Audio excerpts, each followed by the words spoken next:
Hey! You are listening to the Grumpy Guy BJJ Podcast.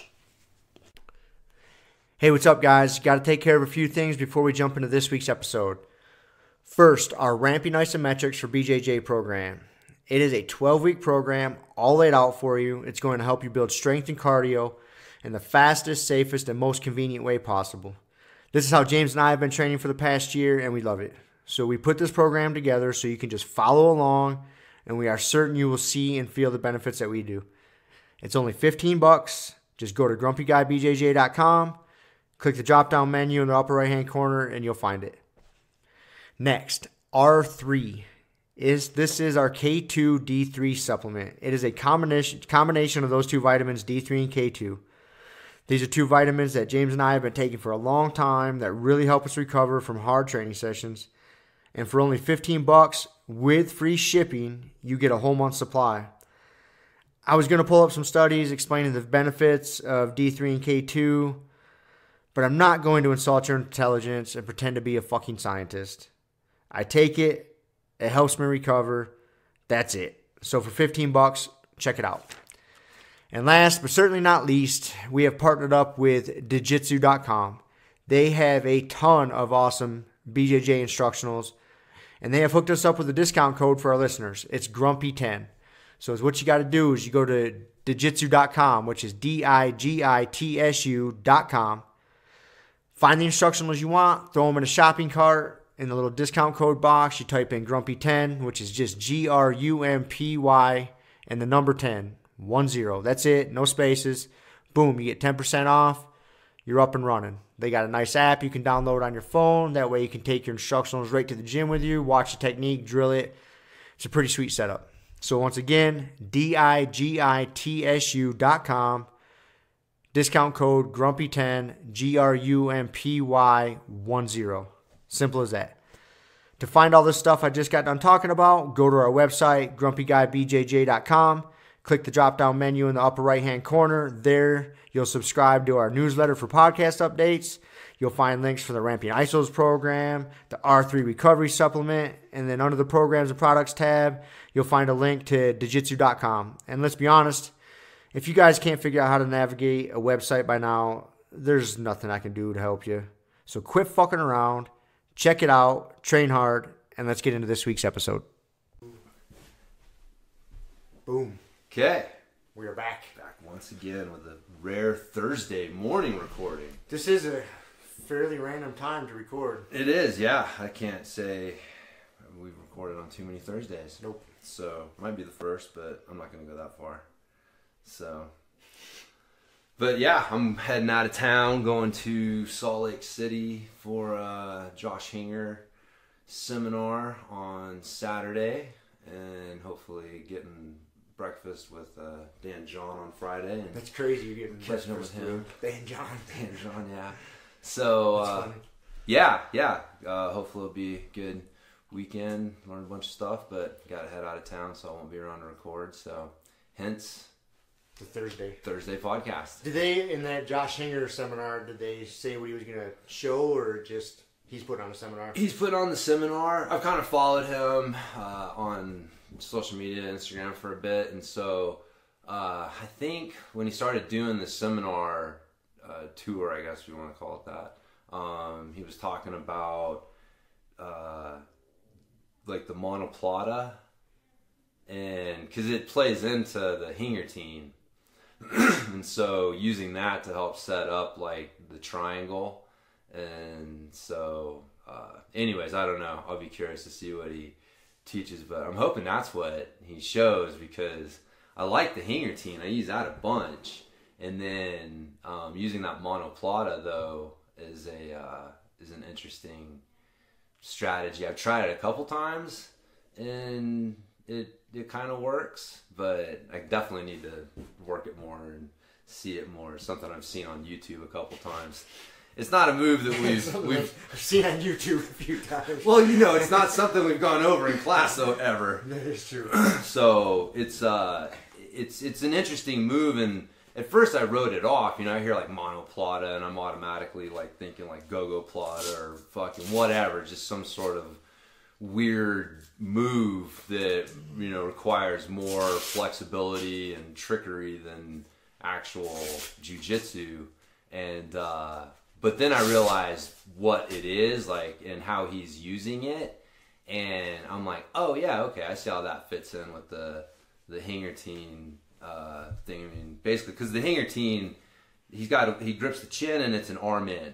Like that's kind of the signature things of a Hinger versus like a regular guillotine, which you got different versions of it, but that's the way he does it. And then one of the defenses to that is for that people that have arm in to start grabbing and trying to use that arm to you know, do something, but then they're exposing it, so you just kind of got to step over, and their arm's in your hip basically, so you're basically stepping over trying to hit like a one arm like omoplata, and if they don't move, they'll arm lock themselves.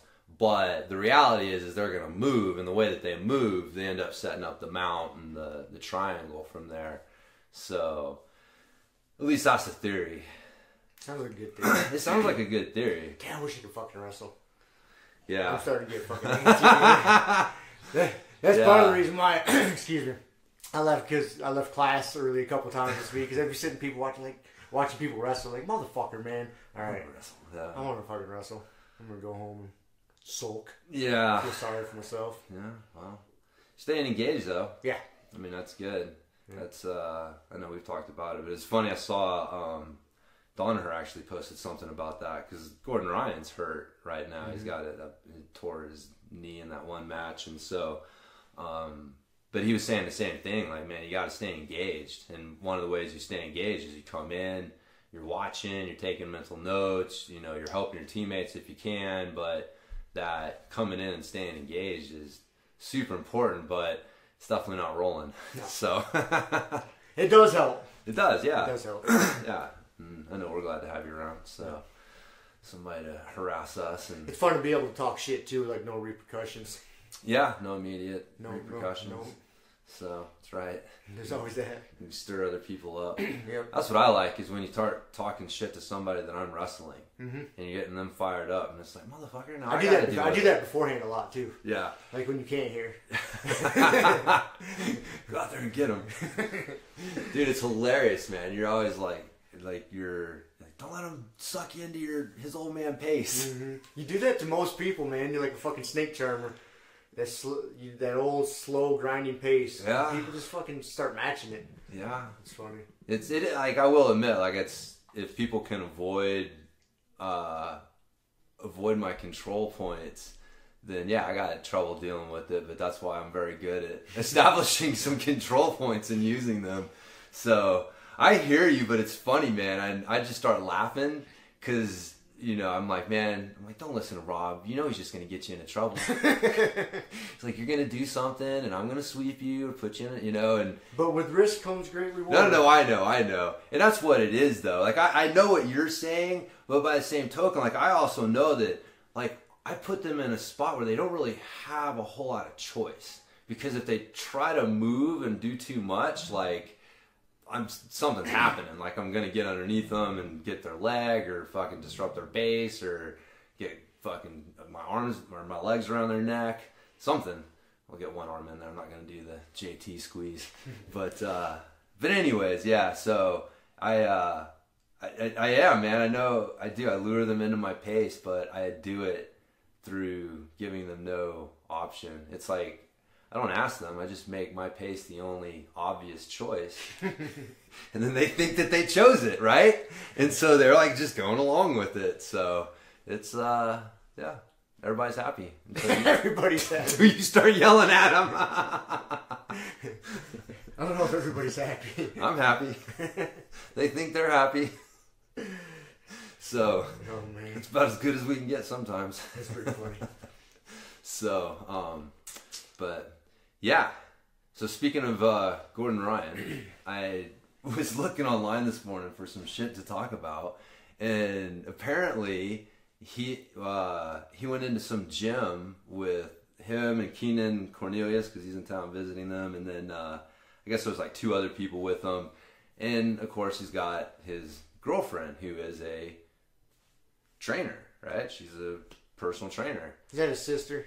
His half-sister girlfriend thing? Listen, man. I told you I don't know what the Valle Tudo hour is. Hey, that's an accurate news source. It's a quotable news source. I mean, it's quotable. But that's where I get my information from. So, anyways, the girl that he hangs out with, gotcha. She is a personal trainer, correct? I mean, that is, and she, it's not hidden or anything. That is her job. And so, anyways, she goes into they go to the gym.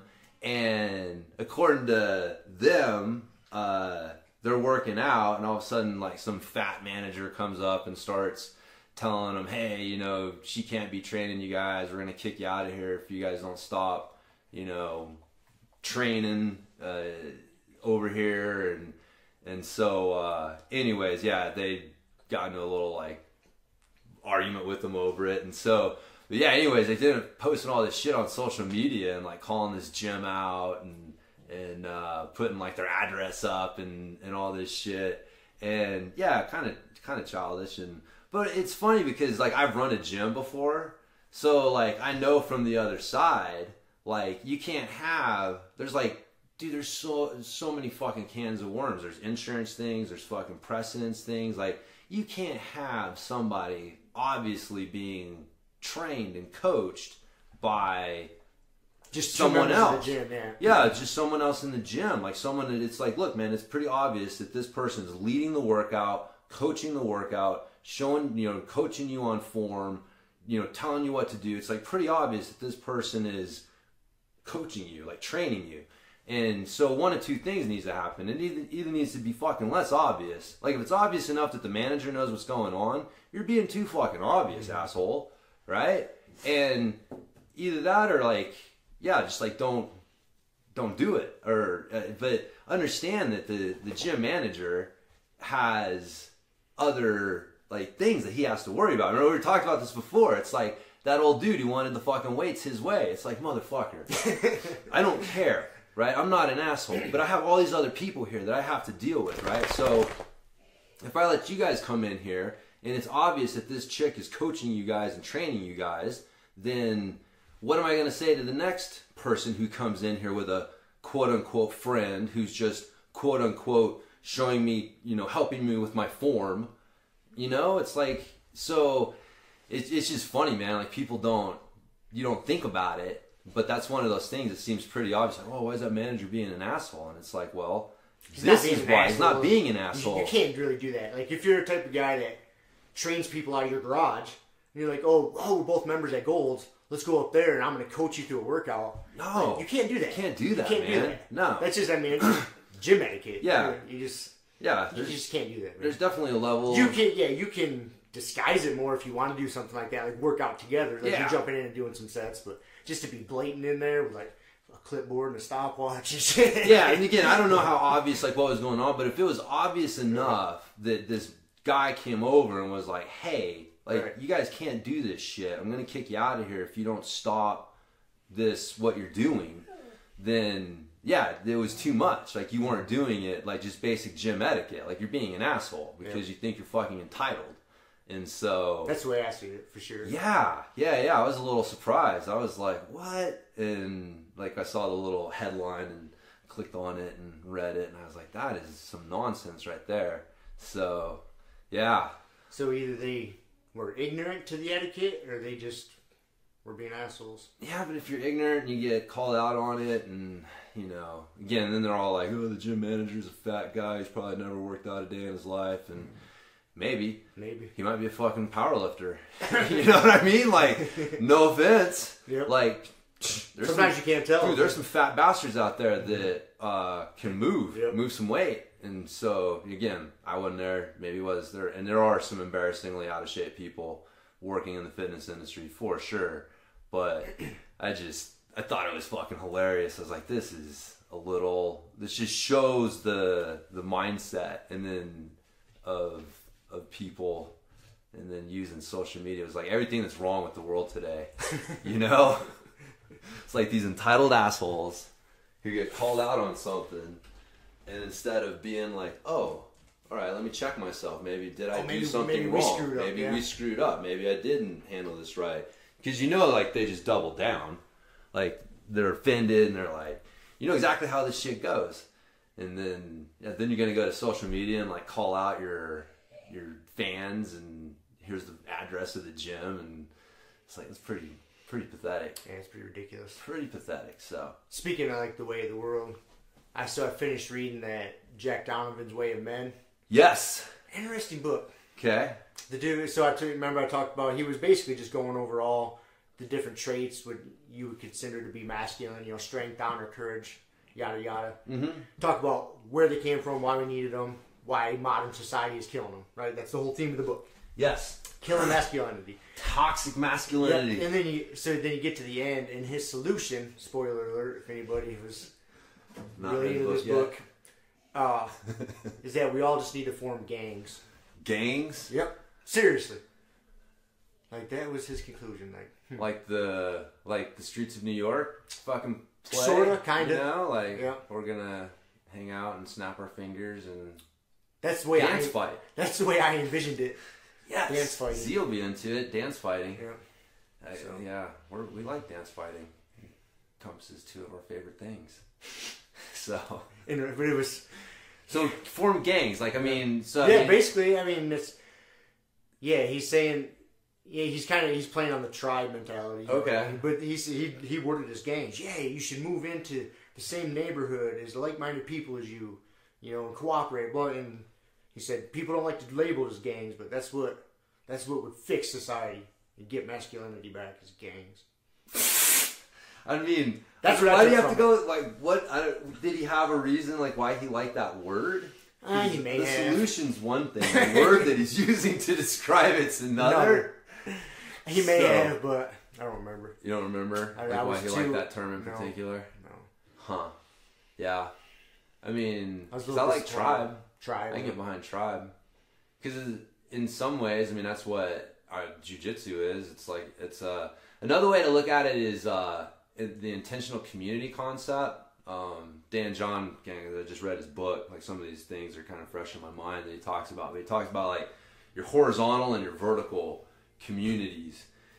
And most people are, aware of like your horizontal community. It's just where people on kind of like a surface level. It's just, your church, your neighborhood, your work, your, whatever. But then you got like your vertical, and that's where you go deep with people, and that's where usually you're also sharing stories. Like you have a shared story or myth that you're living, and so it like for us jiu-jitsu, like that's that shared story. Like we see our lives through the lens of jiu-jitsu. Like part of our story is like we do jiu-jitsu. Like the decisions we make and the things we do are made with this story in mind, that like, no, we do jiu-jitsu and we want to be good at it and we want to respect the art, and this is how you do that. And so that all kind of feeds into how you see yourself and all of that. And so, that intentional community, that vertical community, is those people that you share that with.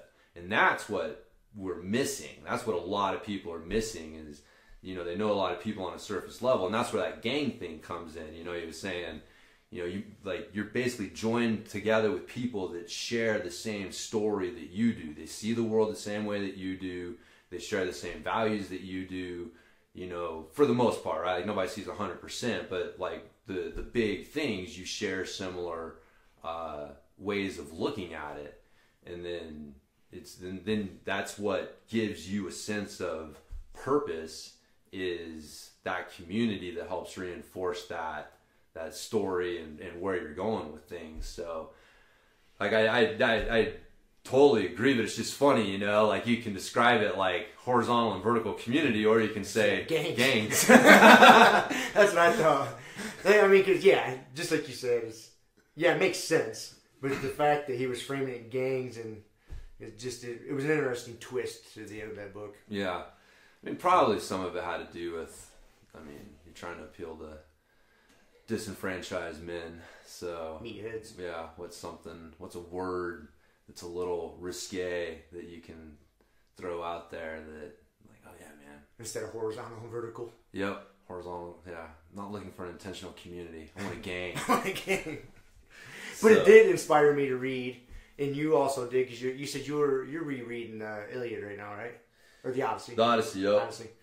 So I was like, man, I want to read some old shit. I started reading the Epic of Gilgamesh. Okay. Yeah. All right. I haven't read that one yet. I know of the story. Yeah. You know what I mean? But I've never read it, so. Yeah. But have to let me know how those old Sumerian tales go. So I've heard the story on what is it, Myths and Legends podcast.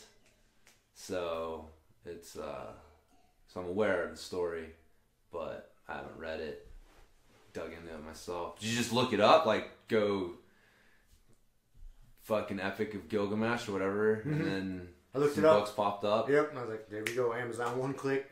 And it's just Bam, the story. house, It's not yeah. one of those where they're going through and No, analyzing it. the beginning of some dude did break it down. The beginning of it is like his interpretation of it, and the first half, and then the second half is the actual text. Text. Yeah. Huh. Cool. So, All right. Well, be interesting. good for you. See what I get from it. Do it up, If man. anything. Yeah. After that, you can read Don Quixote. It's funny, man. It does start to get repetitive and long. So like, there's 2 books, and I'm almost done with the first one. I think I may have quit on it. How long are they? Like how It's big? long as fuck, man. I mean, these are written in the 1600s. So what else you doing? You're reading books or writing books, and so it's Surviving. yeah, surviving. Not dying of the plague. Yeah, You might have time Trying. to read. right. So no, they're pretty good sized books, but that's a good old story too. But, yeah, It's not very often I read old shit. I don't know why.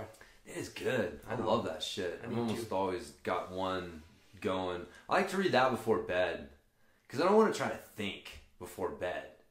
In the morning I wake up, and during the day when I'm reading, I'll read my thing. Like I'm reading The Right Side of History, the Ben Shapiro book right now. Oh, how was that? It's good, man. It's good. I heard him describe it, and it really got me interested because just talking about like the ideas of, from the way he puts it early in the book is like, man, there's the Western society is a product of Jerusalem and Athens.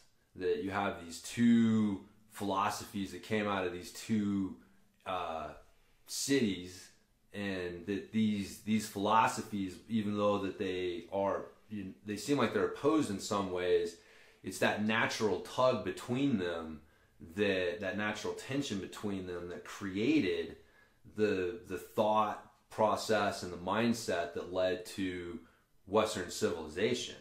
And that without necessarily, understanding that history, it's easy to just be like, well, what's with this old bullshit? We can just get rid of this. And it's like, no, man. This is some of the foundational stuff that led to where we're at. And you can't just clear that out without consequences. And that's what, we're seeing. That's his contention, is that a lot of the tension in today's society is from that. Like we've had worse race relations.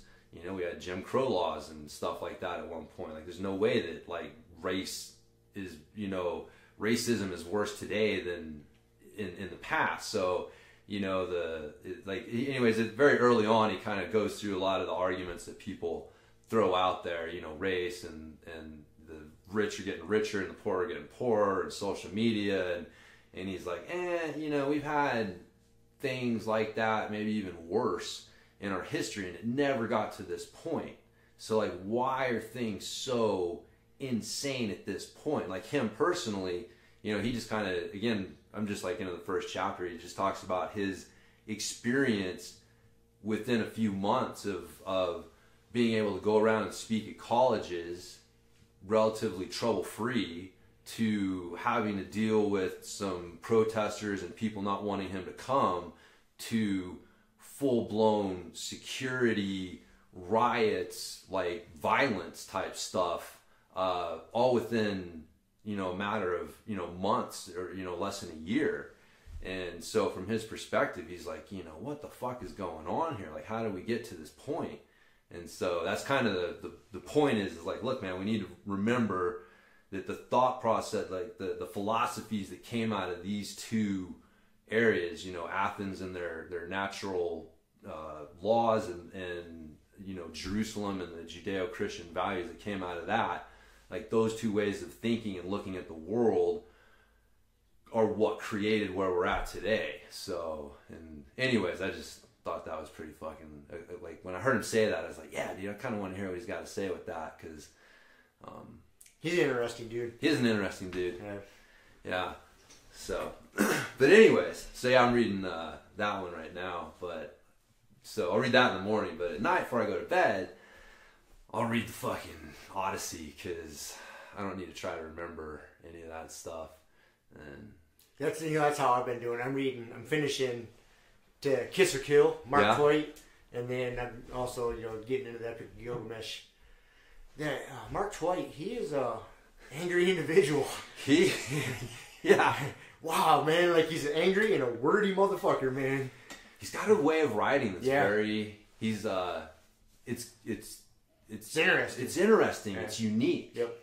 It's like it's a unique talent that he's able to channel his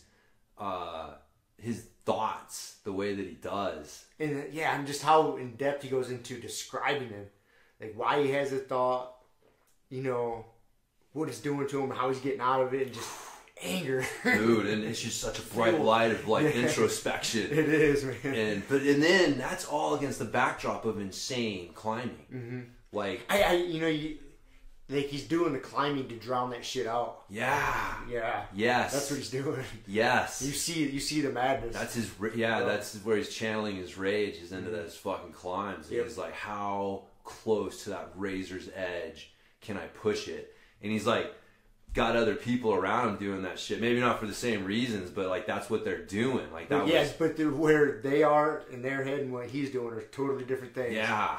And then he gets done with it and spills it onto a page and boom, on to the next one. Yeah. It's pretty crazy. I thought you'd like it. Yeah. It's but yeah, because I mean, you can definitely connect with a lot of the shit that he's saying. Like and what's funny though is, like a lot of stuff that he's saying is the shit we're saying today. I mean, nothing's really changed. I know it seems like things are, different. And they are definitely. It's different things we're dealing with, but just people being soft, society getting fucking soft, and people looking for the easy way out and making excuses. And I mean, that was his thing. He's like, man, you got this pure, awesome, raw thing, and you motherfuckers are ruining it. That's it too.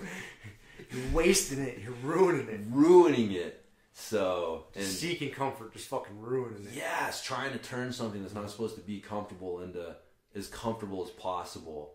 And then he's like almost as a reaction to it going in the opposite way. He's like, how uncomfortable can I make myself if I stayed up for 36 hours straight, took down to the ounce just as much shit as I need. If one thing goes wrong, one weather system blows in we didn't know was coming, one fucking thing goes wrong, we're done. We're dead. But we think we can do it. Let's do it. Crazy fucking shit, man. Yeah, he gets some of those stories are just, and I think that's why I like it, and I guess that's why I probably thought you like it, because it's easy to go into that mode, like, whoa, like put yourself into his head. And because he does such a great job of describing it, and it is kind of like from a headspace that 20-year-old me was like right there with that, like I was channeling into different things, but angry motherfucker. And then you're like, man, what would I do if I was stuck on this rock face and whatever just happened? And yeah, it's intense shit. Dude, I was watching on the same note, Free Solo. Yeah. Alex Honnold movie, documentary or whatever. Dude, just watching that, man, like my palms are sweating. Motherfucker, dude. He'd get to a couple of those features to where when he was trying it roped in, he kept falling. And so, and he finally kind of got the technique down, but it's still super sketchy. And he's thousands of feet up. Yeah. And dude, just thinking about it right now, I was like, dude, like, I can't wrap my head around that. That's a different type of person right there. It totally is, man. The way that he sees the world in his headspace at that moment is completely different. Completely different. Dude, there's a good book, The Rock Warrior's Way. Have you read that? really good. Obviously, it's geared towards rock climbing, but probably one of the best sports psychology books that I've ever come across, and super applicable to anything like jiu-jitsu or any sport. But you know, one of the steps that he talked about was like embracing that moment and being like, this is where you want to be. Like, you've trained for this, and you chose to put yourself in this position. So now that you're here, like, just relax and enjoy the moment. Like, don't be afraid of the moment. It's like, what are you afraid of? And so it was just interesting as a way of looking at it. But you know, because I got into climbing a little bit at the climbing gym a few years ago. So I was doing bouldering and a little bit of that top rope shit. Dude, just going 50 feet off the ground. You're up there ways. Tough, dude. Yeah. That was tough. That's 50 feet roped in, padded mats. Right, yeah. But man, bouldering, especially, man, there's sometimes you'd get to a move and it was a do or die move, and you either did it or you didn't, and if you missed, you're fucking falling. And sometimes you get a little bit up off the ground there. So it again, not you know, obviously if things go really wrong, but you're not in like super danger. But still, it was like that, having to get your mindset in the right place to make that move. And yeah, there's a whole, like, that shit just doesn't happen. You got to train yourself. But he is a different cat. And we talked about it, he's like literally different. Like the brain scans show like his fear, the area that associated with fear, it doesn't light up the same way as it does with I wonder if that is by, you know, well, the old nature nurture. Like if he was, you know, different from birth, or if he just was doing crazy shit and had a different mindset early on and he trained it out of himself. I think it's both. You know? Because, I mean, yeah, I think I'm going to go with both. But that's what great athletes, that's greatness, man. Mm-hmm. That's the whole thing. Like, it is, it's not just, it's genes and environment. It's everything coming together. Like, that guy was born to be a free solo rock climber. And he just happened to be in the position where he could realize that. And so that's where you see these people who are like, great. That's where greatness comes from. Yeah, that's like, he's like no one else on earth. Yeah. You know, like maybe there's people out there that could do it, you know what I mean? But they weren't in that opportunity. Maybe there's someone who's better than him, right? But he grew up in fucking Siberia and, you know, races dog sled or something, right? Like, that's the thing. Like, the greatest whatever player in the world could have grown up in an area that just doesn't play that sport, and he's never going to get a chance to realize it. So, like Usain Bolt, a lot of people don't realize, but Jamaica is a huge sprint place. Like, sprinting is like, you know, baseball and basketball is here. I mean, it is a national thing. And so, like, that's the reason so many great sprinters come from there. But you put somebody like Usain Bolt, who is just touched by the hand of God, in an environment like that, that's where you get Usain Bolt from. But that's the only way you get. It's the only way you get Usain Bolt. So that's why so many great, you know, fucking wrestlers come from areas that wrestle. That's why so many great jiu-jitsu guys come from Brazil, because they do jiu-jitsu there. So you get that dude who's got what it takes to be a great jiu-jitsu guy naturally, and then you put him in an environment where he's doing jiu-jitsu. Well, it's gonna work out pretty good. Boom, there you go. Yeah. So that's why, again, like, it took America a while to catch up, you know, but starting to produce more and more because jiu-jitsu is more popular here, and so you're seeing more of that. But yeah, it's that combination. That's the fascinating thing, man. And, you know, working with athletes, you know, getting a chance to work with some world-class athletes in mountain biking. Like I said, you see that. It's like, dude, there's nothing I'm doing that's making this person world-class. Like, the only thing I can do at this point is just try to help them not get hurt and just keep... Let them be themselves. Let them be themselves, man. That's the best thing you can do. And, yeah, but it's... those are different people. Totally different people. But you forget that sometimes, and then you watch something like that, you're like, oh, yeah. We're not the same. We're not the same. No.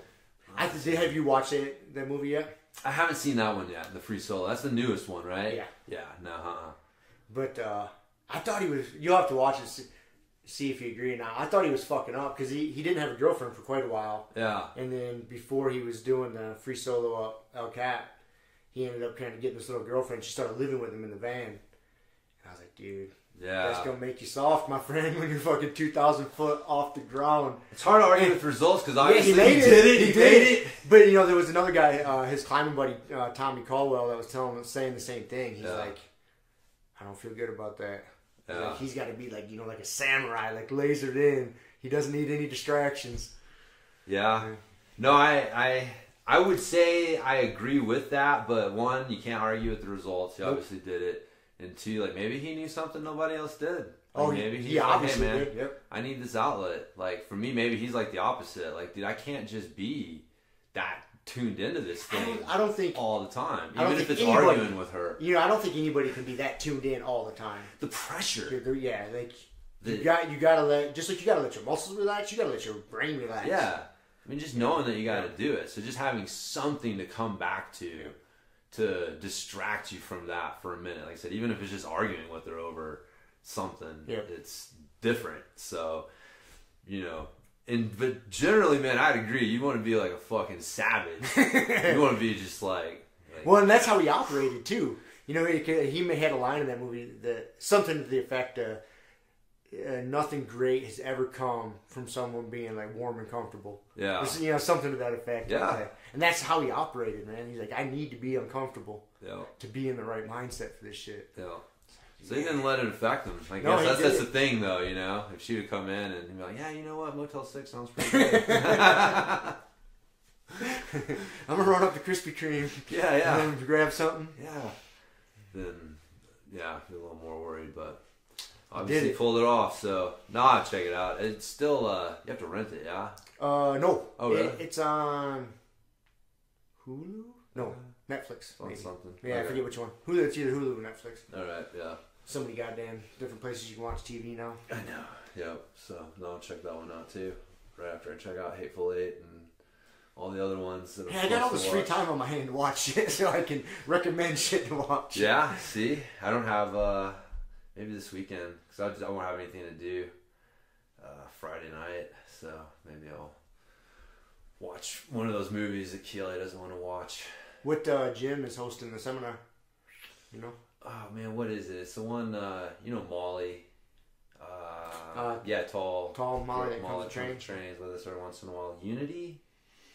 Yeah, I think you're right. I think that's it. Yeah, it's like the Pedro Sauer gym. He's got more than one of them, but yeah. Unity, BJJ. They're the guys that put on Donaher. Had Donaher and when he came through. Oh, it's the same guys? Yeah. So apparently they've got some, vein of some connections. Some connections with some good people coming through. So it. Well, Pedro Sauer's been around a long time, man. Dude, I remember buying a book of his when I first started jiu-jitsu. And he had his, claim the territory of like Utah Jiu-Jitsu early in the game. Mm-hmm. Like, he's been there a lot of years. Yeah. I think remember that book, Borrowing the Master's Bike?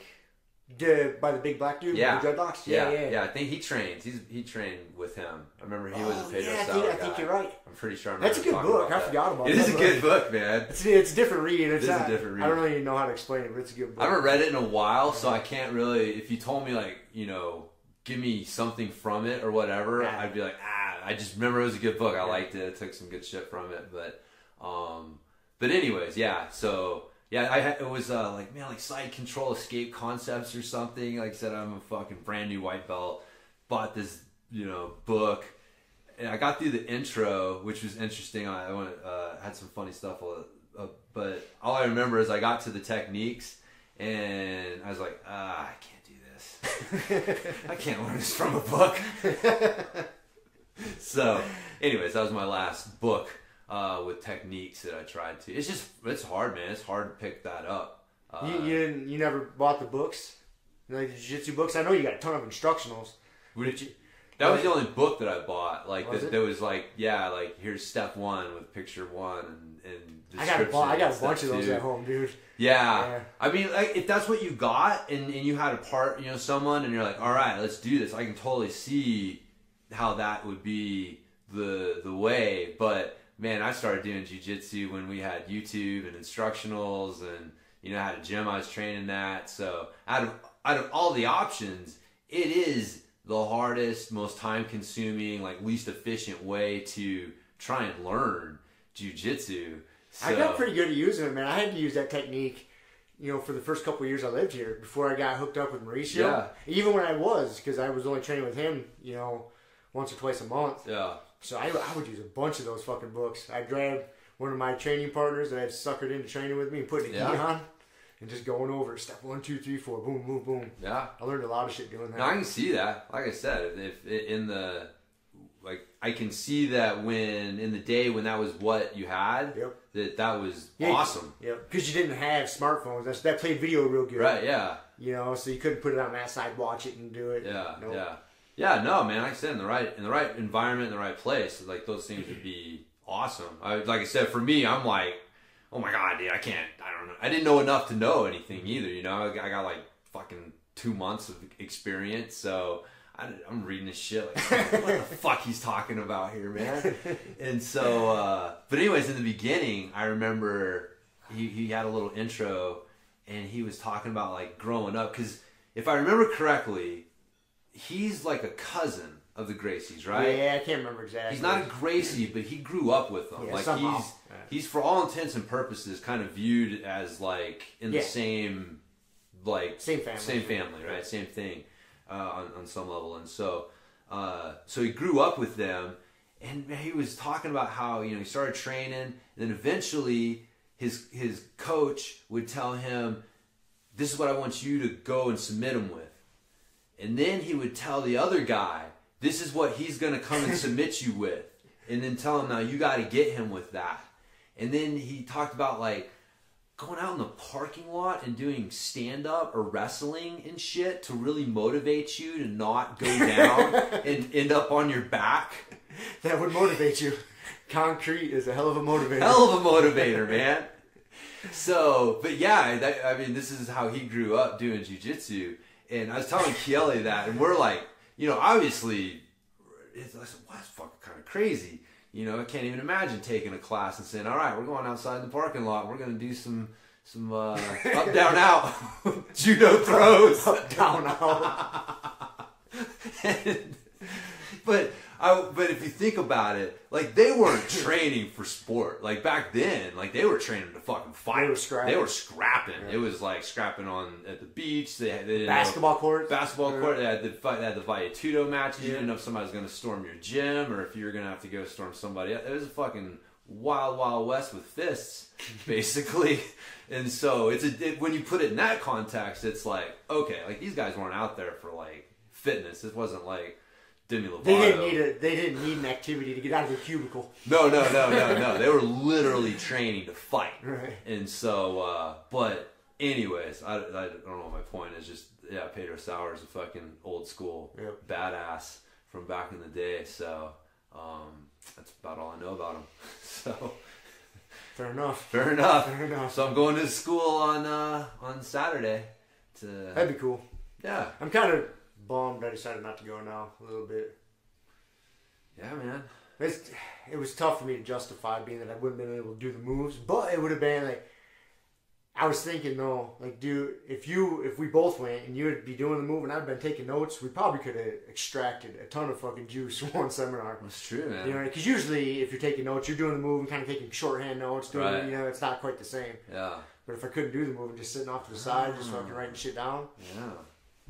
probably could have gathered some more information. Oh, jeez, man. Oh well. We know next time. So, but anyways, yeah, I'm gonna try going Friday and train there since I'll be there. That'd be cool. So, I'm sure they'll have some sort of open mat or something, huh? I know we do, so I assume every other school in the world does. Because obviously everybody does shit like we do. That's right, everybody does it the way we do this. Right? Same schedule? Yeah, same schedule. 6:30 open mat, we're scrapping, alright. Right, yeah. I just show up at 6:30. Like, hey. So, yeah, I gotta check though and make sure there's no rules or whatever I need to know about. So, it's good to know to be respectful of the rules. yeah. I like to not piss people off in a jiu-jitsu school. It's just not good to get off on the wrong foot. Kind of gym etiquette thing like we talked about. Exactly, man. If you're going to be part of somebody's fucking community, don't be a dick. Don't be a dick. Right. Yeah. Like, so, there you go. Luckily with our school, that's funny, man. I've talked to people, they come in our school, and it's like, yeah, you know, for like, whatever. Ask higher belts to roll. You know, we're not too formal on, you know, if you can't, you know, whatever color gi or patches or whatever you got, and none of that shit. And so, but yeah, I was talking to one guy. He's like, man, I went to one school and they had like 2 pages full of rules I had to, you know, check out before I went. And you know, obviously some rules are good, you know, because we've talked about it before. Like there's a rationale behind like lower belts don't ask higher belts to roll, and so you know, there's a rationale there. But so there's a reason for rules, but it can definitely go over the top. I think that's what happens. You take it over the top, it's like too cultish. Yeah. Let's reel back in, guys. Right, I know. So anyway, so you got some schools that have too many rules, and then you got schools that have, you know, no rules, and then you got like, you know, that's how you end up with your average, right? And so that's how I'm looking at like our schools. We're helping the average out by making up for some of the schools that have way too many rules. So that's a good way to see it. Yeah. So we're pretty informal in there, which is fine. When I'm rolling jiu-jitsu, I don't want to be thinking about a bunch of rules. My shirt and tie. Right, yeah. Presentable. Damn it, dude. Yeah, I got my fucking name written on my gi. Is this the right color? Yeah, I know. That's funny, man. Like, I don't know. I just remember that experience at Gracie Baja, and I don't know how it is for people visiting. Like, if I was in a place and like a Gracie Baja was the only school around to visit, like, I don't know, I guess I'd have to call and ask, but I'd be a little like, just not being in the uniform, like not knowing, am I supposed to be here? Like, am I supposed to, you know, like, are they going to tell me I got to put on one of their gis? Do I got to buy one of their gis? Yeah. How does this work? No drop-in fee, but you got to buy a $120 gi. Come on in. Yeah. But anyways, I don't know. But that's why, so. Anyway. Did you see, speaking of Gracie Baja, did you see that AJ Agazarm was talking shit? So I think it was on Twitter or something. I saw it on YouTube that he was calling out Cabrinha for being a legend steroid user. No. Yeah. I'm not sure what, you know, spawned it or prompted it or where he's going with it. Huh. But yeah, he was fucking blasting him for some reason. That's interesting. I don't know. It's like, thank you, Captain Obvious. I know, I'm going to say, like, you know, hey, shouting the obvious is not coaching here. Like, you're not like... What kind of detective work did you do? Yeah. Oh, you looked at the picture. Okay. Yeah, no, that's not shocking news, but... Man, I mean, honestly, again, just talking about like where a lot of these guys come from, like Brazil, it's just a different culture. Like being on like TRT or, you know, something is just, it's not the way we see it here in the States. No, it's not. It's just they don't see it the same way. There's not the stigma attached to it. So it's, you know, whatever. And then the problem is when you're trying to apply your ethics to another situation, and it's like, oh, well, there's the stigma attached to it, so obviously if you're doing them there, then you're a bad person. And it's like, well, wait a minute, here bad people don't do that, like good people do. So like, why would I not do it? Because from my point of view, good people do it. Like, I'm not fucking all repressed like you assholes over there thinking that anything good is bad. So it's anyways. Did you see they pressed charges against Old Boy about the incident at No-Gi Worlds? Health Gracie? Yes, yeah. Yeah, they got charges pressed. That sucks. I mean, I guess. I don't know. Hey, I mean, you can't be sucker punching people if it's like that, man. In this day and age, man, you can't just be punching people in the face. No. You know, there was a point in time to where you could get away with it, but... I'm not even really sure if that's... Dude, it was a sucker punch. Yeah, it was sort of a sucker punch. It was a fucking straight up sucker punch. I mean, I don't care what happened before. None of it, man. Dude's arms were resting. He couldn't do anything to defend himself. It was completely defenseless and just got sucker punched. Like, there is nothing, like, I don't know, man. I'm kind of glad. I got to be totally honest with you. I'm glad to see him get charged. Like, I'm like, well, fucking duh. I would rather have seen a scrap. Like, Well, okay, we have our differences. Let's have a fucking fight. Let's put some money on the line. Yeah. Let's put this shit on YouTube. Let's scrap. Let's sort this out. Man, you gotta keep that shit out of public venues, man. They'd be fucking better. Yeah. Settle it like gentlemen. Yeah. No, That's fine, but you can't do that shit in a public venue like that. That's not. It's just not cool, man. It's just not cool. You want to sucker punch somebody at a fucking barbecue, in somebody's backyard, like, okay, right? But cause like I said, it sounds silly, but being a father, I'm like, dude, my kids were sitting in the stands, like not at that point, but they were in that, like they're in the stands, and that easily could have escalated into something. Big human beings crashing into the Fuck crowd. yeah, and shit. man. And then like it easily could have. And so, that's just, it's not the you got to be able to show, like, for society to be able to function, we have to be able to just rely that we're not going to get fucking sucker punched out in public. You know what I mean? I think that's just a basic assumption that we should be able to make. When I walk out the front door, I'm not going to get sucker punched. Don't you make that assumption when you walk out the door every day? I do, but I still think there's some people in this world that would benefit from worrying about that. It might keep them in line a little bit. I guess so. But, you have to take that. Like, the two things, like, I think about that, right? But then there's also some big hairy asshole that would just punch you in the face if that Right. rule wasn't there. So, as much as it's like, we see, it's like we say something, I'm talking about Bill, and you're talking about Bob, right? So it's like, Bill's a skinny little punk that I can punch, but Bob's a giant fucking scary dude that can punch me. So it's like, I don't want Bob punching me. Even though Bill deserves to get punched from time to time, I don't want Bob punching me. So I will eat some bullshit from Bill. So, but anyways, like I said, man, that's just one of those little things that knits society together, is that assumption. And again, though, I know, like, it's a different story in Brazil. It's a different place. So I'm not saying he's a bad dude, right? But, man, you got to be a fucking adult about the situation and realize that this ain't Brazil. Like, things ain't the same here. And so you can't just fucking sucker punch people at a public event like that. So... yeah, it's frowned upon. It is frowned upon. Like I said, let them fucking duke it out. I'm all for that. Yeah. Get a fucking charity match at one of these events and let them just... Oh, sorry to interrupt. But speaking of charity matches, yeah, I didn't see how Stipe Miocic did in his fight to win match. I didn't either. I'm just kind of curious how his jiu-jitsu was. Yeah, I have to go, because I think that was like last weekend or something. probably.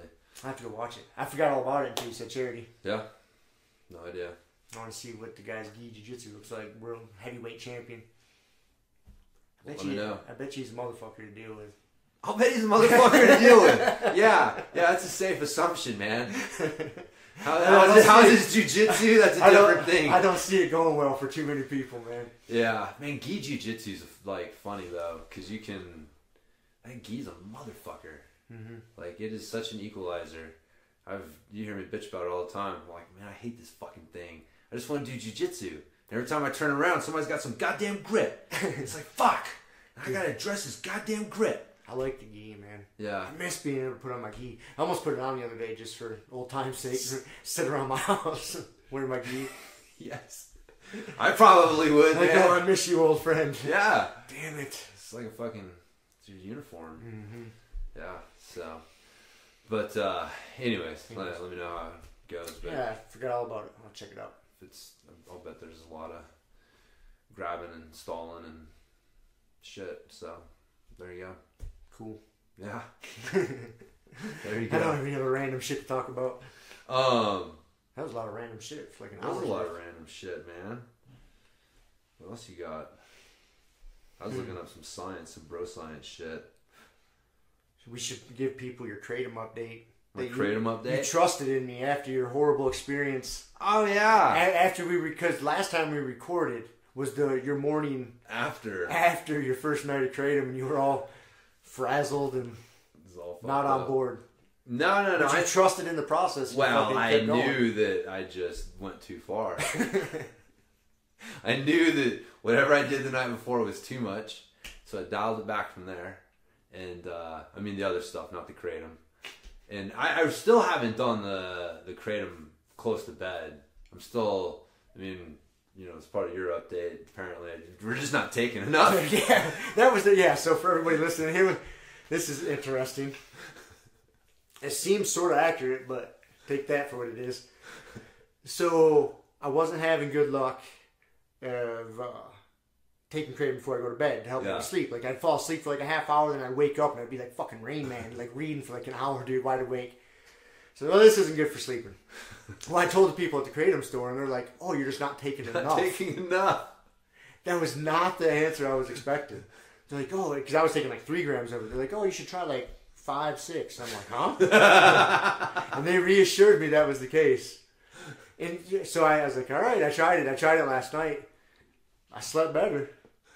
I took about 6 grams of it. Yeah. It kind of hurt my stomach for a quick minute, and then I went away, and I was good.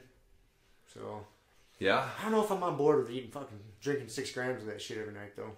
Yeah, I don't like. It wasn't worth it. Like, it's the not benefit as good as edibles. No, the benefit I got from it isn't worth the cost. Yeah.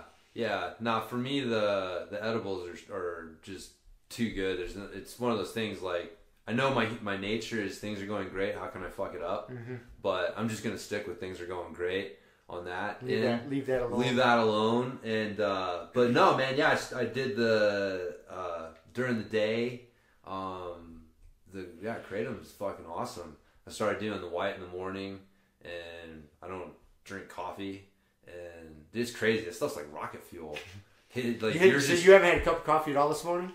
I did, just because like I just wanted a cup of coffee with my breakfast because I like the taste of it. But it wasn't like, usually I wake up in the morning and the first thing is coffee, and I usually have like 2 or 3 throughout the morning and maybe another 1 or 2 in the afternoon, and just way too much coffee, and it kind of was starting to worry me a little bit. But yeah, with the kratom, it's just I have like a little over 2 grams of the white in the morning with shake it up with some the frickin' kombucha, and I'm good, man. I worked out this morning. I'm like, yeah, it's good stuff. And then in the afternoon, I'll do like 2 grams of the green. And then same thing, man. I just feel good energy. Don't even want any coffee, and then that just cruises me right on into my evening, and then I switch to the THC and edibles and stuff, and it's an interesting supplement fuel day, dude. Man, it's just I don't know how I feel about it because I grew up being my dad used to be a preacher, man. Like, being hardcore Christian, you're just like, you shouldn't eat anything but Jesus, right? You shouldn't eat anything but Jesus. And so, but here I am, and I was talking with I've told a couple people this, man, like, between the edibles, which help me sleep like a champ, and my recovery score with Morpheus is my HRV scores are up, my recovery score is up, so my sleep stats with Fitbit are better. So it's not just there's some numbers to back up just what I'm feeling.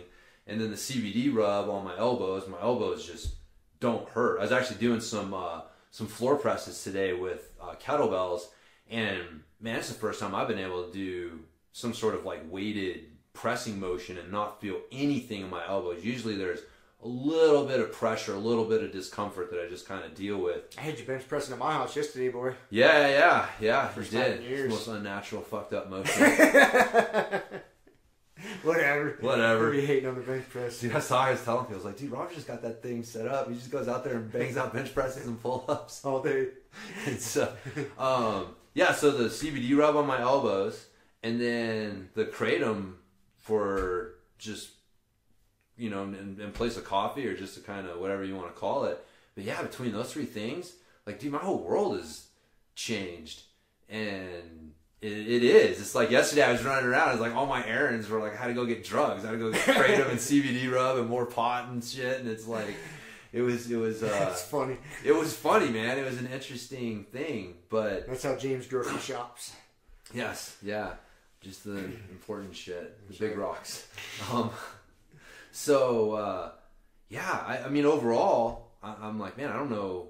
I mean, things are better. Like, I'm not drinking as much coffee. I'm drinking more water. I'm not snacking as much. So it's just, things are better all the way across the board. Sleeping better, feeling better. Feel like my jiu-jitsu's doing good. So, but it's just all fucking fueled with herbal herbs, man. Herbal herbs. Yeah.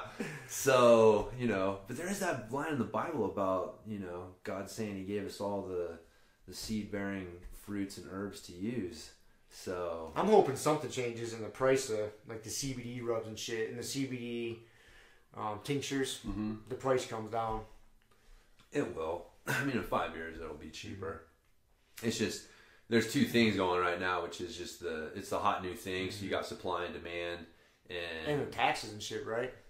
No, it's just you don't pay taxes on CBD. Oh yeah, it's just THC. They don't get you. No, it's just regular. You're like CBD is just like buying lettuce. Oh, I thought they taxed it across the board. Just by lettuce, I mean real lettuce. The devil's lettuce, right? Not the devil's lettuce. Yeah, no, you just pay just regular taxes. So like that thing I got yesterday was $75, like $80 out the door with tax.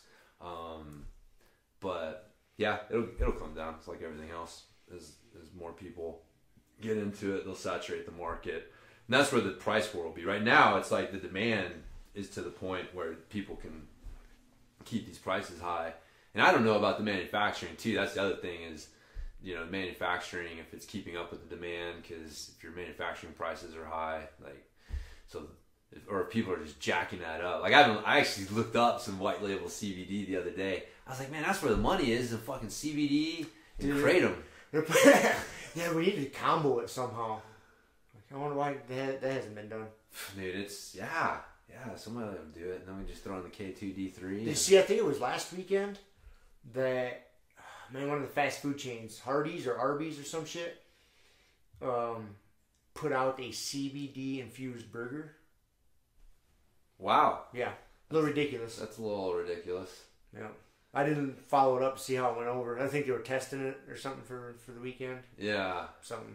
But might have just thrown that flag up the pole to see what happened. I think that's taking it a little too far. That's a little far. When your fast food's showing up with it.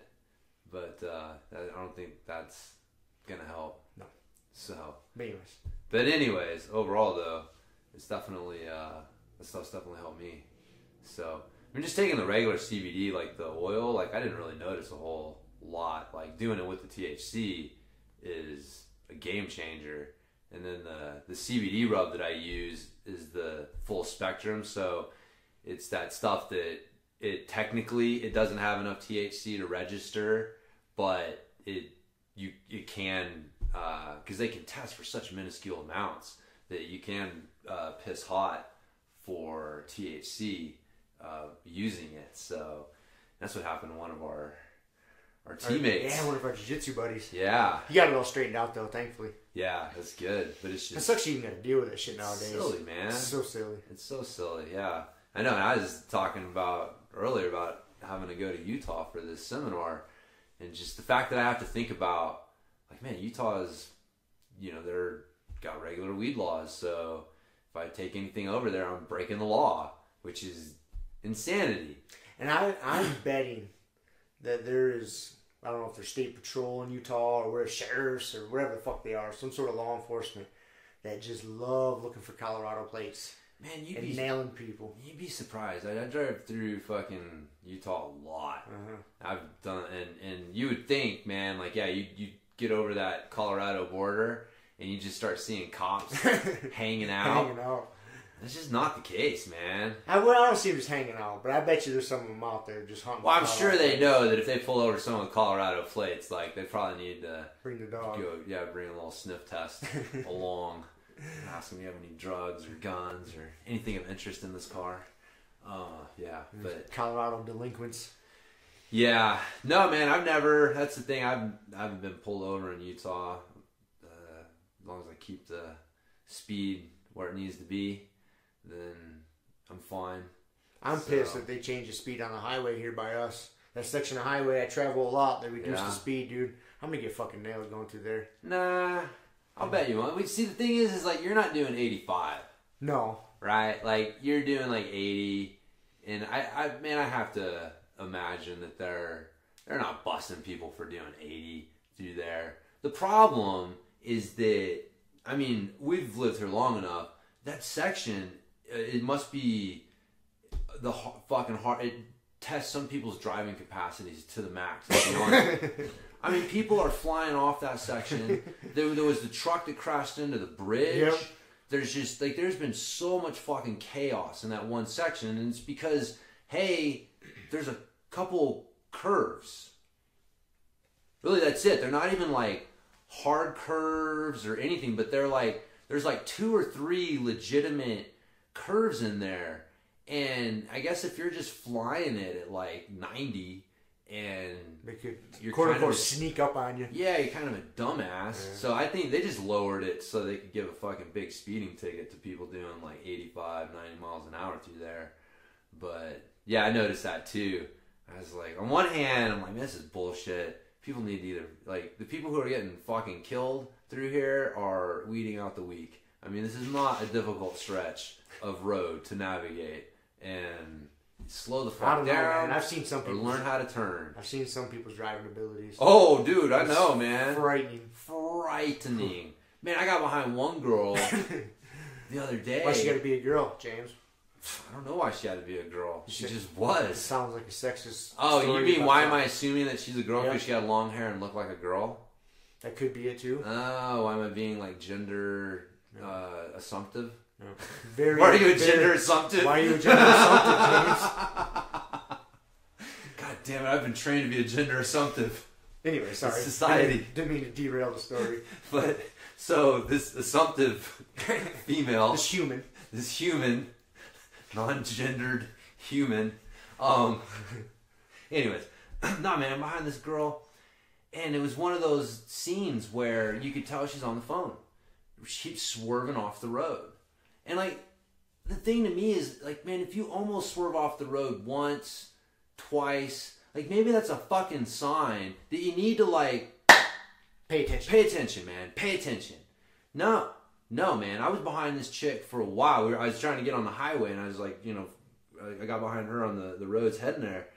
And, dude, she's just, like over and over, slowing down. Then we get on the highway, and she was getting on the highway, too. So we're on the on-ramp, and she's fucking starts getting faster and faster, and then she just doesn't follow the lines onto the highway.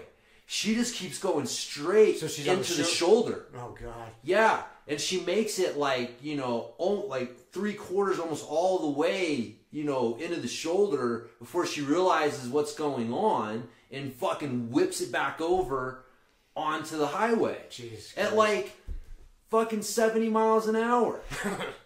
It's so dangerous, dude. I was just like, it is so dangerous, and I cannot wrap my mind around like the mind space that someone like that has to be in.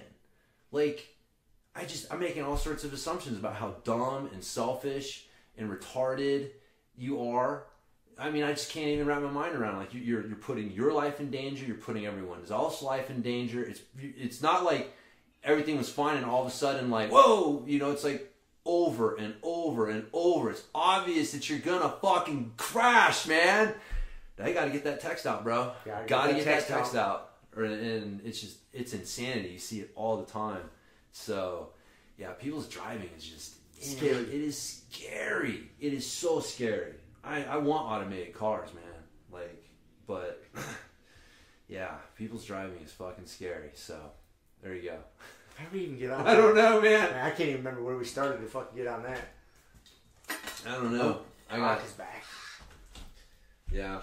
I was at some 4-way stop the other day, and almost watched like 2 accidents because people can't figure out a 4-way stop. That 4-way stop's really confusing. It is confusing, man. It's confusing. Roundabouts are very confusing for people too. They get confusing. Saw some chick almost get taken out because she decided to stop in the roundabout. In the roundabout, she wasn't sure if she wanted to get off onto the highway, and there was a fucking truck coming around the corner, and had to slam on his brakes and like start honking, and they're just like stopped in the fucking roundabout, like, oh man, what's going on here? It's like, Jesus Christ, man. Yeah. Oh, people. They are... Makes things interesting. They do, man. You gotta love them. We need them. Because, you really have no choice. But it's... That's funny, man. Like, I asked my dad this once. Was like, man, do you think Jesus was down here just thinking, like, God damn, look at all these assholes? Or did he, like, not see assholes? It's a tough question. Right. It's like, do you see assholes and you just love them? And that's what makes you Jesus? Because you can love assholes? Or do you just not see assholes in the first place and that's what makes you Jesus? So, unfortunately, I think it's the second one. I say that unfortunately because that's a fucking super high bar to just not even see the assholes. Because I'm doing better at just dealing with them. I've accepted them. And I just gotta not see them. It's tough. I gotta routinely tell myself, like, they see the world differently. You got accused from being from Australia this week, man. Yeah, I could. She asked if I was from Australia. I know I talk weird. I get that, man. But I don't talk like that. I don't know. Yeah. People see the world differently. They do, man. I gotta tell myself that. They do. Quite often. Yeah, they do. It's a totally different way that they're seeing the world. So, and you try and think about it. You're like, what do you see? What is it? I can't wrap my mind around it because I'm not in their head. But yeah, it's easier for me to imagine what it's like to be on the side of Denali trying to survive 150 mile an hour winds and 40 degrees below. They're trying to put myself in the head of that teenage girl fucking going down the road trying to kill herself. It's like, it's like a different fucking animal right there. Is that a human? Humans have survival instincts. Like, that's the thing, man. Like, so much of this shit, like, you see people just, now the whole thing with pedestrians, right? Like, they don't check for cars. They just step the fuck on out, man. Colorado's notorious for that. Oh, that's something I've noticed. Is it? Yeah, you go to bigger cities, especially this valley. But you go to bigger cities, people respect it. Cars will run you the fuck over. Yeah. That's how I grew up. Back in me too. Detroit, like cars. No, you watch out for the car. You watch out for the car. The car isn't gonna watch out for you. No, That's if you got hit by a car, it was your fault. Dude. Here, especially you get closer to like ski towns and stuff.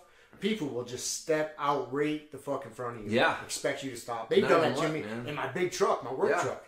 I've almost squished several tourists. Yeah. But Yeah. You get that. It's definitely a tourist thing, man. Moab. Get that. For Sure. Fucking just walk right across the street. Just expect traffic. They're like fucking ducks on Kauai, man. Yeah. That's what I think of. The ducks are stupid. That's why you have to stop for them, because they don't know any better. Okay, well, we're going to stop for these ducks because they're fucking ducks. They're idiots, right? They don't have survival instincts like people do. And then you see people acting like ducks. And it's like, oh, God. But yeah, it's like, where's the survival instinct? That's the thing that annoys me, is when I see shit and it's like, basic survival instinct should keep you from doing what you're doing. And yet, you just feel like there's no danger here. Or like, how are you seeing the world in a way where you're not recognizing danger? Or you're just like, yeah, fuck it. I'm in the right, so that lion.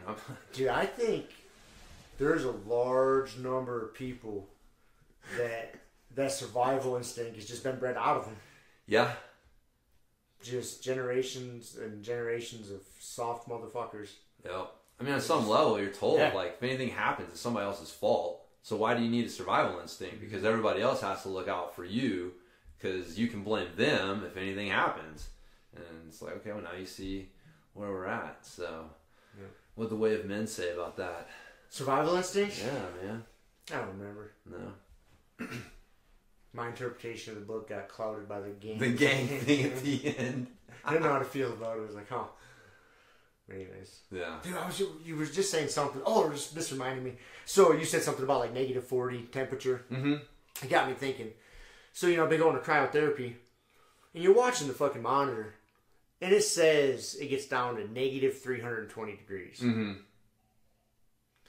What are they measuring? I mean, it gets cold in there. When I spent a winter working up in North Dakota, and the coldest I ever saw outside working was like negative 60, negative 65 or something like that. Cold as, dude, like that's cold as fuck. Like pretty much any exposed skin is getting frostbite relatively fast. Yeah. Especially when we're out there swinging hammers, carrying iron and shit. So if you break a little bit of a sweat, if you didn't get your layering right, you are in trouble. It fucking sucks. That's negative 60. I'm in this tank and they're telling me it's down to negative 320 degrees. I'm a little skeptical of this.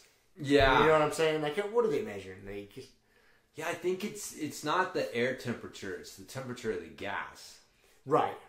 And so, like, because they're pumping in, like, was it liquid nitrogen? Or so it's just the temperature of the gas. It's just the temperature of the gas is, like... So I want to know how, like, cold it gets in the tank. You know what I'm saying? Like, it ain't no negative fucking 300. And that's how they kind of market it. Like, oh, you're getting down to negative 320 degrees. Yeah. No, you ain't.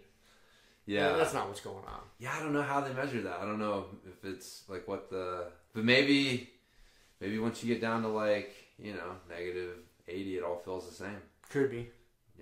Could be. I mean, I like it. I'm not knocking it. I feel good from doing it. No, I know what you mean, though, because if you're just trying to extrapolate, like, okay, like, for me, I know here, we had, like, some winters where, like, the highs were in the teens, and overnight you get down to, like, negative 20. So that's probably, like, that I can remember. That's the coldest, like, that I've been. And so, yeah, I'm trying to extrapolate. Like, I know how dude, that's cold. Painful. Mm-hmm. Like, you're outside, and like you said, like, any exposed skin it hurts because it's just so fucking cold. And so you're trying to extrapolate that to, okay, this is negative 10.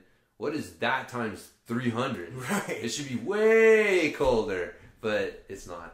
So yeah, you hear that number, and in my eyes, I feel like a cartoon.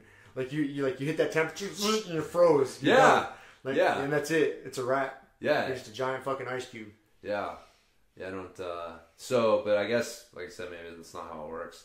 Must not be.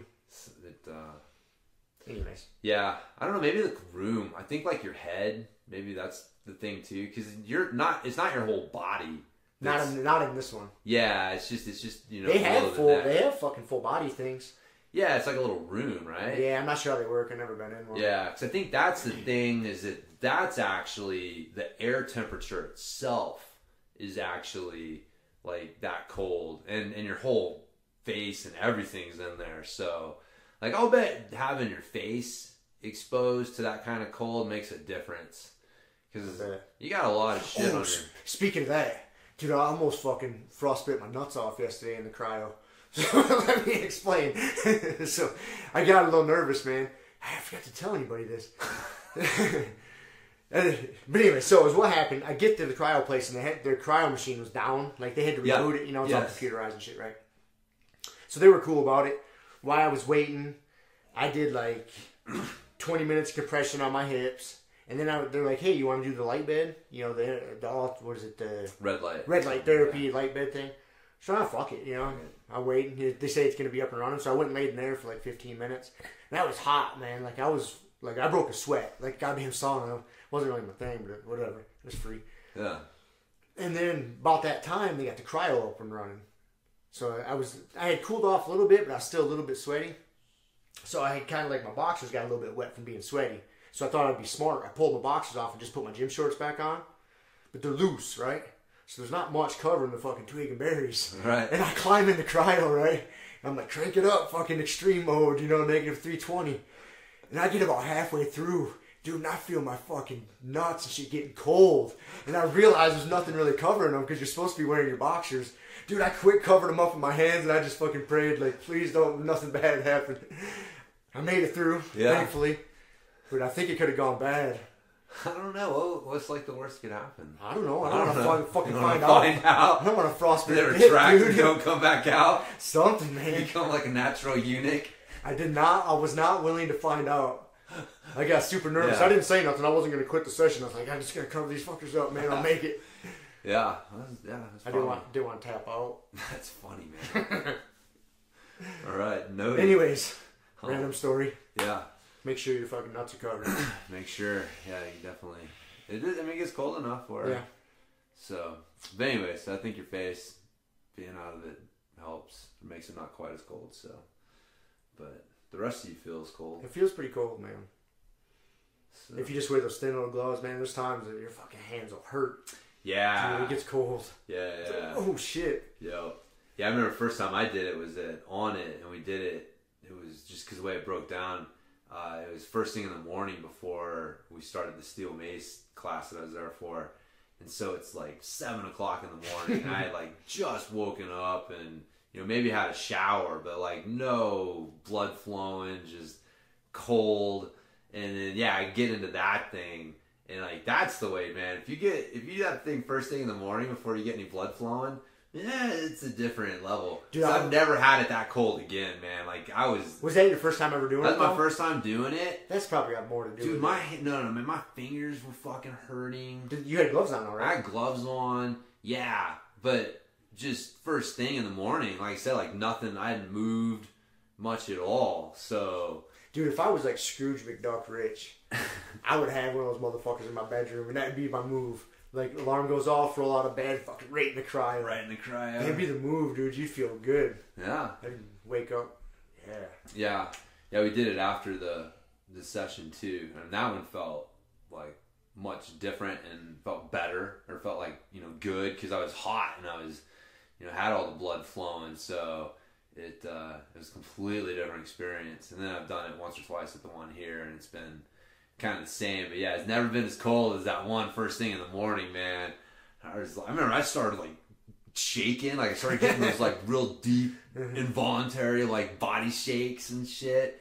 And I remember I was all pissed because the guy before me, they were like, "Oh, you can do it up to 3 minutes." It's like 3 minutes is pretty long, but cause they didn't give you an option on temperature. It was just get the fuck in there. And so the first guy was like, "Oh, just set it for 3 minutes. See if I can do it." And of course he made it for 3 minutes, which of course that, yeah, I was like, fuck, I gotta stay in there for 3 minutes. So yeah, that was exactly what was going on. I'm like, fucking convulsing, my fingers are hurting. I'm like, this is great. I got 30 seconds left. I'm not tapping out. That's right. I was more worried about tapping out than my nuts freezing off yesterday. Yeah. Priorities. Priorities. It's funny in the moment what they are. If you'd have gotten out, then something would have happened. You'd have been like, damn it, priorities. You fucked me on that one. So, it's funny how many times priorities are usually a hindsight thing. Yeah, for sure. Like, oops, I may have made the wrong decision. Yeah. No, that was my priority. It should have been this. Damn it. So, yeah. Anyhow. All right. That was another random left turns. So, what you got to talk about? Man, the only thing I have is looking up some studies, just stupid bro science shit, nothing real groundbreaking. I was looking up isometric stuff. Mm-hmm. Dude, it's surprising. This is just like 15 minutes of looking around, but you're definitely not throwing a stick and hitting 5 amazing studies done on isometrics, specifically looking at like athletes and strength training and things like that, man. It is a really barren field in research. A lot of the isometric stuff is done on like older people, and it's just really not applicable to athletics and stuff. So I think that's one of the reasons we've talked a lot about, like, man, why are isometrics not better known? And I think part of it is just there's not research. They're not very well researched in that area. And again, it just all falls back to when you look at science, man, it's like they're studying things that they know will get published. And so, because we were talking last week, like, how many of these studies come from the category? Like, why do they keep researching the same goddamn shit over and over and over again? Well, because they know that'll get published. It's acceptable. They can reference these other studies, stroke people and shit. So what you don't want to do is say, hey, I need money to study something that nobody studies, to try and look at something that nobody thinks is there.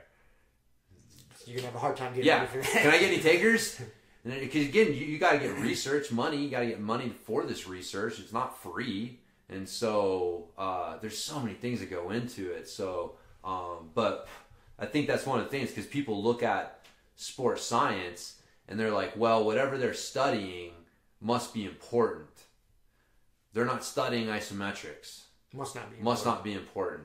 And it's like, well, maybe there's more to it. But it's just the few things that I did find. One was interesting because it was done on older dudes, and all they were doing was like some isometric grip training. But they found that it helped lower their blood pressure. So, but it's funny because like people would think, you'd think like isometrics would increase blood pressure. And so probably during the time it does, but the overall effect, the benefit of it, the benefit of the body was actually a lowering of their blood pressure. So I just thought that was kind of interesting. One of the studies found that isometrics improved muscular endurance. In fact, it was funny, the way that they labeled it was, and surprisingly, it also improves muscular endurance. And one of the ways they looked at it was doing a biopsy of the muscle used, and a lot of times it's like the quad muscle, biceps femoris or whatever, or your hamstring and shit. And so they did a muscle biopsy, and it showed an increase in the like oxidative enzymes and enzymes associated with better endurance, muscular endurance. And so but again, just kind of like there's some research to kind of back up some of the shit that we've talked about. Like, oh yeah, like you're not just getting stronger with this stuff. It helps your endurance as well. And then one study, they found an increase in muscle size, but not an increase in isometric strength. And the way that the workout was based on like doing like leg presses and leg curls and leg extensions. So it was all like movement based stuff. And it was a high volume approach. And so it, like I said, it increased the muscle size, but when tested, they didn't find an increase in isometric strength. So again, just kind of interesting, because you would just kind of assume that, if you're increasing your muscle size, you're going to increase your strength as well, and your isometric strength, but not necessarily. No, man. Yeah, you gotta. That was one thing that kept coming up over and over, was that isometric training increased isometric strength significantly more than any other type of training, which again comes from the like, well, duh category. But if you like, in our sport, isometric strength is super important. It's super important in a lot of sports. Like isometric strength is your base to move from. It's your ability to create tension within a movement pattern. And so, kind of gives you that base for movement. But, if you're not training that isometric strength specifically, man, you are lagging way behind where your isometric strength can be. And if you're an athlete, like you do jiu-jitsu, and isometric strength is important, so important for jiu-jitsu. You have to. If you think that you're getting that from lifting weights, you're not. You have to be doing isometric specific training. So that was one of some of the takeaways that I took from just perusing some of the literature, as they say. I like them. Today's I'm going to do an isometric day to day. So I'm planning to leave here, smash an isometric workout, and hit the cryo. Nice. Yeah. Rob's big plans for the day. Nice, dude. Yeah. So I gotta do some shit and pack up and hit the road. What time you get on the road? Plan. I don't know. I'm probably not gonna get out of here until like 6 or 7. I mean, driving in the evening without traffic's better anyways. 4-hour drive? Yeah. Just hit cruise control and throw on a Joe Rogan podcast. I'm listening to the Kevin Hart interview. That was good. Right now. So far, it sounds good, man. I like. He's an interesting dude. Yeah, he is an interesting dude. What I like about him is just so far in this interview and just the other interviews I've heard with him, he's just so fucking real. Mm-hmm. Like he's not trying to be a character. He's just like, no, man, I gotta, when I'm at home, I'm hanging out with my family and the phone's turned off, and I need that time, and I seem like I'm busy, but a lot of that shit's scheduled, and so some of it's perception, and it's good. He's not trying to play up this fucking image, which I like because it's good to hear like guys like that say this shit because it's like, oh yeah, all right, maybe because people look at it because you're like, oh, this guy's busy getting all this shit done, and it's like, yeah, man, but it's not quite probably what you think is going on. The guy's got managers helping him do this stuff. Personal assistants. Yeah, and it's shit. not just him. Again, not taking anything away from it, but it's hard. I guess that was the thing. Is like it was just kind of refreshing to hear him just talking about so far. Like, man, it's fucking hard. There's definitely things you got to do to navigate it. But yeah, it is what it is. I think being that famous has got to be a weird thing. Oh yeah, it's got to be a weird thing. Yeah, like you can't fucking go anywhere and just do normal shit. Right. Yeah. Yeah, it's got to be weird, man. Yeah. I don't know. And his is like a totally different level of weird. Like, I mean, some people you got like celebrity status where people are like, oh, hey, look who that is. And like, you might not get bothered too much. Like I saw Michael Phelps in Whole Foods when I was in Scottsdale, right? Like, whatever. But Kevin Hart's one of those dudes, like somebody is going to be that asshole. Yeah, running up. Run up. Get a selfie with him. Yo, it's your Kevin Hart. Oh, shit. Can I get a picture with you? It's something, man. Something. It's like, yeah, you hit that level, and it's just a totally different world, man. Your reality is almost incomprehensible to normal people. Yeah. It's got to be. Yeah. Yeah. So. Anyways, man. Yeah. Maybe one day we'll hit that stratosphere with Grumpy Guy. One day, man. I don't think so. Maybe, I don't know. We're climbing, buddy. We're climbing slowly, but oh so surely. Like I said, I don't know where these other listeners are coming from, but we love them. We love them. They're probably fucking Russian bots. Yeah, download bots. Download bots. Probably not even real people. We're giving away secrets to. Oh, they're trying to Putin's army. They're trying to skew the ratings, the podcast ratings. If they can get us to take down some of like the liberal, Democrat podcasts, you know what I mean? Like if Grumpy Guy becomes more popular than them and they fall down on the list, and it starts to make it look like they suck because look at this shitty podcast and they're beating them, right? Yeah. And so everyone's gonna turn on and be like, well, we can't back people who can't even beat Grumpy Guy. Dude, we're a fucking part of an international political intrigue. Scandal. Yeah, so. It's very possible. All right, well, crank those bot numbers up then, if that's the case. Can we buy some Russian bots? Yeah, can we get a few thousand Russian bot downloads?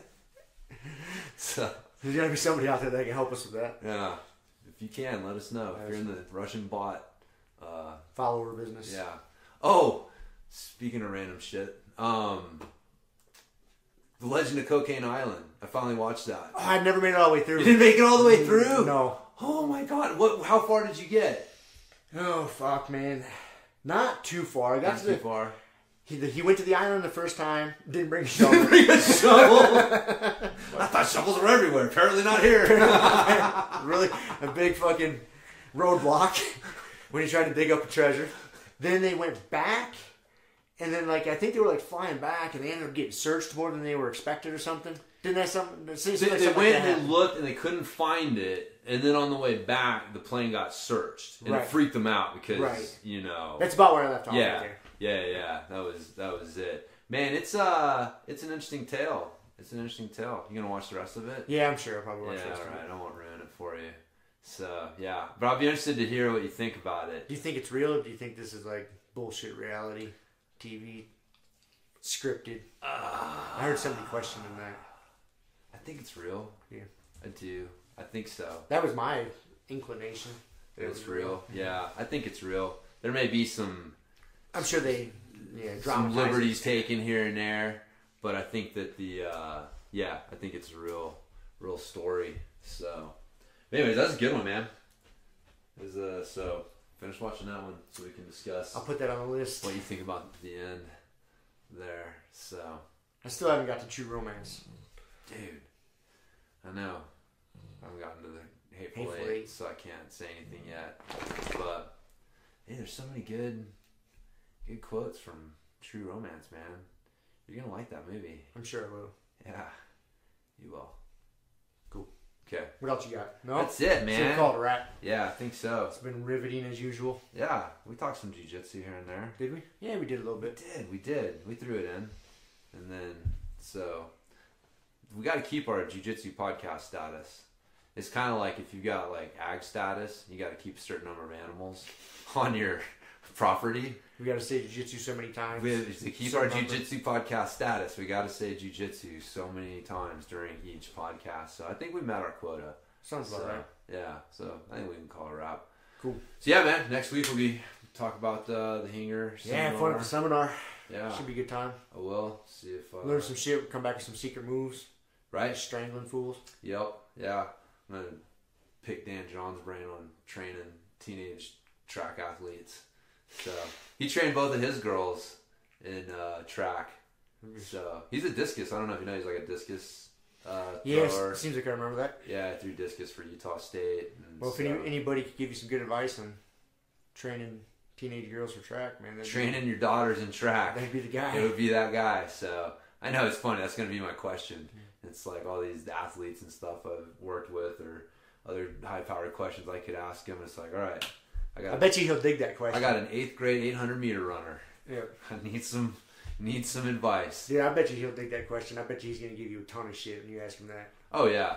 Yeah. Now, when we talk, like, that's what stuff he likes to talk about is, talk about, like, dude, track and field is great. Like, I forgot, like, how much I love track. Like, going to Shiloh's track meets, and it's just, because, like, the clock doesn't give a fuck.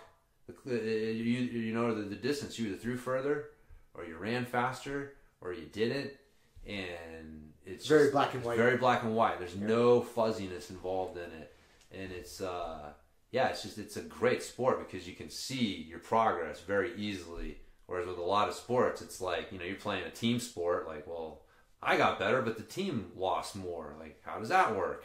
So it's good. So I love... No judges involved. No, man. Yeah.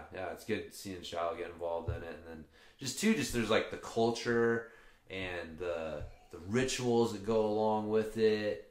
And, you know, going to a track meet. And like, you know, like I was talking about, like you got to know these things, man. Like first call, second call, last call. Like, you know, you can't start warming up too early. You don't want to start warming up too late. Like there's a strategy to all of it. Oh, you're competing in this and this is going off over here. Like, how are you going to navigate those two things? And so it's, there's a lot of good life lessons. That's it. That's some good skills for a kid to have to learn. Yeah. Like I said, it's good because you got to take some self-responsibility with it. You got to pay attention to what's going on. You got to listen. You're responsible for yourself, man. It's like, yeah, you guys are a team and whatever, but like, you know, volleyball and basketball, they all warmed up together and they all knew what to do, and so you get herded more like sheep in those, you know, kind of, yeah. With this, you get to the track and you're just like, here you go, show up where you need to show up and perform well. So it's cool, man. I love track. I think it's one of those. I'd put that up there. We talk a lot about like what kids should do, you know, jiu-jitsu, gymnastics. I think track. And, it's pretty high up. It's one of those things like every kid should do. Get out there and do all of it, man. Like Shiloh, she's doing the 800, the 4x1, long jump, and shot put. And it's like, man, that's a bunch of cool skills. Like that's a well-rounded like skill thing she's working on there. It's not just one. That's one thing I wish I had done. I got into it kind of late in high school. Like by the time in high school, it's a little more serious. Yeah, it's like, what are you good at? You need to do this. So I wish I'd started a little earlier and had that chance to just do a jump and a throw and some runs and see what you like best, what fits best. Yeah, or even just develop the skill. Mm-hmm. You know what I mean? Like I don't know what it's like to long jump. You know, I never did. I had no idea. No. Yeah, I mean, you know, I've like did it, like ran out there and, you know, fucked around a couple times but not like, okay, well, this is how you do it. Like, these are some of the basic skills and thoughts behind it, or like, you know, shot put. So it just would have been cool because when you do something like that, like now you have this experience to draw on that, like, even if you never like do anything with it, you still, every time you see a long jumper, you're like, oh yeah, I kind of know what that's like. And like, you know, Shiloh, like now she likes basketball. She watches basketball on TV and she's kind of into it because you can relate. She's played it. Yep. Right. Yeah. And you sort of know what it feels like, what those people are experiencing. Yep. Yeah. So it's cool, man. Like so much, I think so much of life is about trying to acquire skills. Now, a few of those skills you're going to choose to take to a high level, but really, man, you should just, dude, how many fucking skills? Like, just keep acquiring skills, do new things, see what that's what keeps the fucking brain working.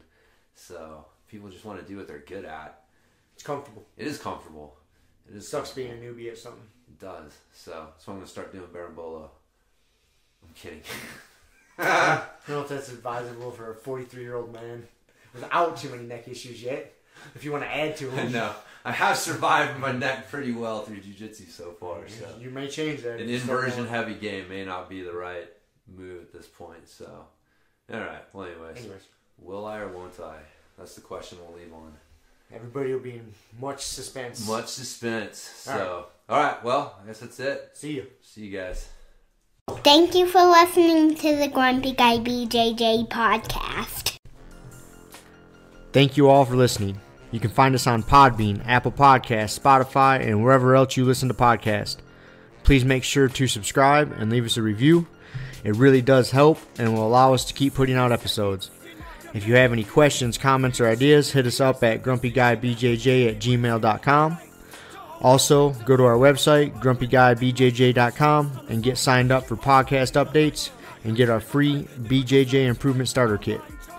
That's it for now. So get on the mat, train hard, and talk to you all next week. With a permanent rep, a hermit now, boom. Doggy stool, foggy, cool, got froggy, outside Molly, dude. Melvin, Colin, Daisy, dude. Hanging by the lace of their shoes. No trace of the tools. Shaped in your face, fuck the rules. Snooze, you lose. One eye always open, in times two. No clue, but soon a brief monsoon might give you a view to choose. Stay tuned, include, won't conclude. To the end is near, beware there's consequences for what you do. To meaning demon, a devil of many levels I keep on feeding. For several of them